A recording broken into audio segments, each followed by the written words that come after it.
Uşaqlar salam. Azərbaycan dili iş dəftəri sözün leksik və qrammatik mənasının izahını sizinlə birlikdə işləməyə çalışacağam. Deməli, baxaq.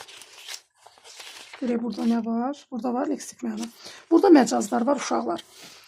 Məcazları sonra izah edərəm. Əsas leksik məna bugünkü dərsimizi izah edeyim. Mən bundan əvvəlki videomda sözün leksik və qrammatik mənalarını, sözlər üzrə izahların, yəni bütün nitq hissələrinə aid nümunələr yazdım. Və indi isə onu həmin öyrəndiyimizi gəlin, neyniyək? Belə qoyaq bunu, rahat düşsün. Düşür. Aha. Gəlin başlayaq uşaqlar. Sözün leksik və qrammatik mənasının izahına. Yəni bunu əvvəlki videoda artıq izahını vermişəm. Burada sadəcə o tapşırıqları işləməyə çalışacağam. Leksik və qrammatik mənası olmayan sözlər. Bəzi elə sözlər var ki, uşaqlar, biz bunu necə öyrənmişik? Əgər sözün sualı yoxdursa, mən sizə sual verə bilmirəmsə, deməli bu söz nədir? Mən bu sözə sual vermirəmsə, bu deməli əsas nitq hissəsi deyil, sualı yoxdur və o köməkçi nitq hissəsi kimi qəbul edirik.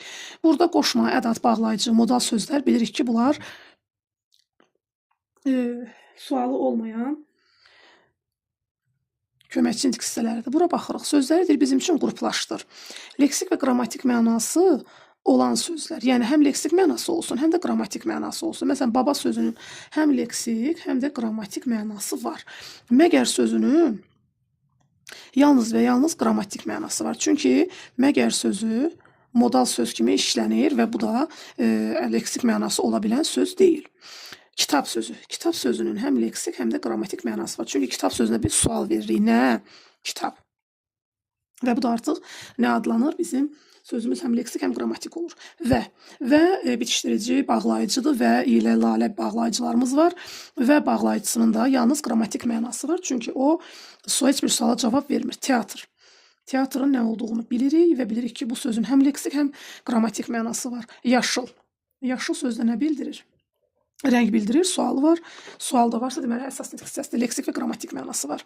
Ki. Ki bağlayıcıdır.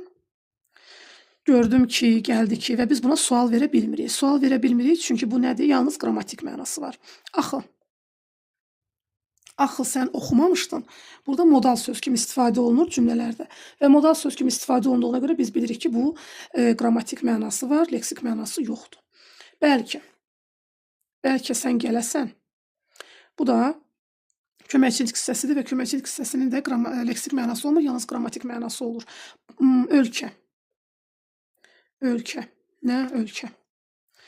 Bunda leksik və qrammatik mənası var. Bayraq.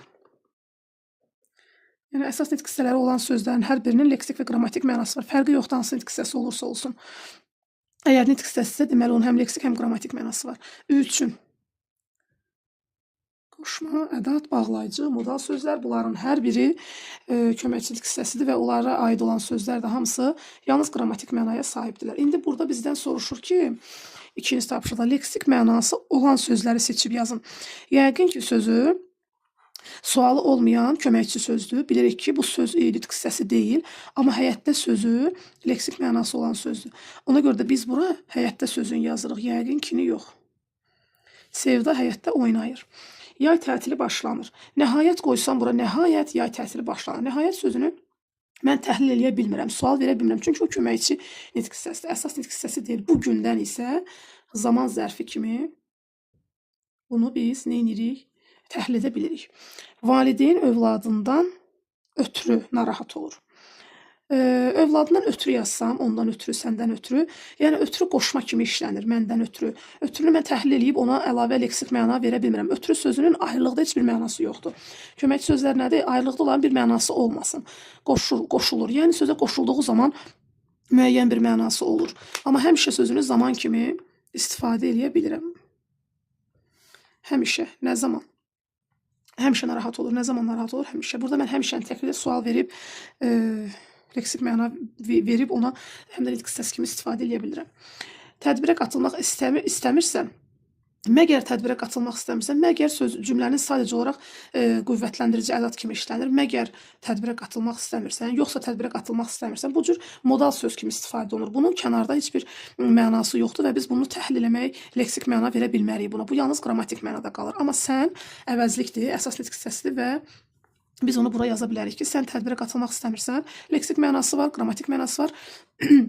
Bizə isə burada yalnız leksik mənası olanlar istəyir. Bunlar isə yazmadıqlarım qrammatik mənada olan sözlərdir. Uşaqlar dərsə gecikmişdilər.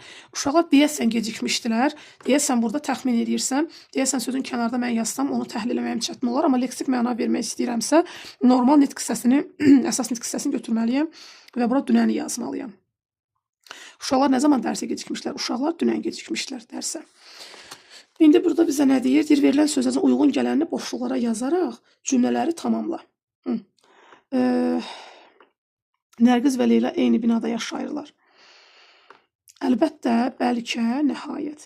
Sual cümləsi olduğuna görə nəhayətlə əlbəttəni bu təsdiq cümlələrində olur adətən. Əlbəttə biz gələcəyik, nəhayət onlar gəlib çıxdılar və s. Bunlar təsdiq cümlələrində işlənir. Bəlkə isə bura uyğun gəlir sual cümləsinə.